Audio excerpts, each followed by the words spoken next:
Greetings everyone. This is Nat, This is Jam. who's wearing a blanket. It's cold. And welcome back to another installment of the SpongeBob Reviews. Today, we're reviewing the Season 3 episode, Doing Time. Which is another one of the SpongeBob Can't Drive episodes. So the driver's test is going crazy like usual. Except it's even more crazy than last time. Like in this episode, he drives through a building and causes it to just fall over. Our two favorite cops are back. And they make a quick cameo at the beginning, and both of their lines are really good. And drives off a bridge that isn't complete. Just funny because the mayor or whoever's there to dedicate the bridge that isn't finished, isn't complete. Well, into a truck that's filled with cherry juice, which then flies into the rest home, which leads to some just kind of really forced gags with this guy who has Life story. his life story. He wrote his memoirs, and then it got all stained. The driving test went so wrong, caused so much chaos, that the police arrest Mrs. Puff. She's in jail. She's thinking to herself, wait a minute, I'm in jail, no more SpongeBob.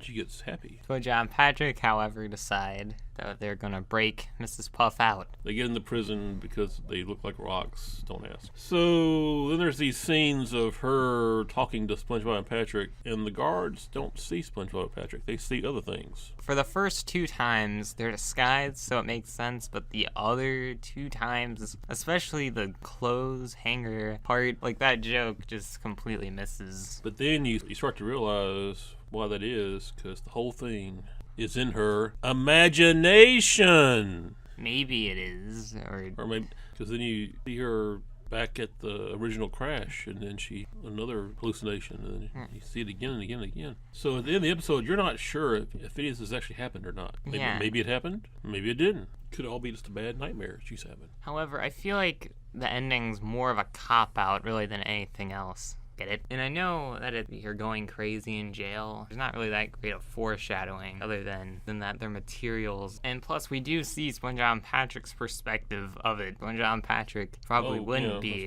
in Mrs. Puff's hallucinations. And then the ending just kind of keeps going on. And I think it just would have been a better ending if they had broken her out of jail. They would have had a getaway car, and then SpongeBob would have started to drive the getaway car. He would have crashed into a wall. That's funny. And then Mrs. Puff ends up in jail again, yeah. Because even though she's still in jail by the end of it, I think feels like it's kind of complete. So overall, I'm gonna give it 3 spatulas. And I'm gonna give it 3 clarinets. I liked it. It's kind of fun. Yeah. Does this video actually exist? Maybe it does. Maybe it doesn't. But it is cold.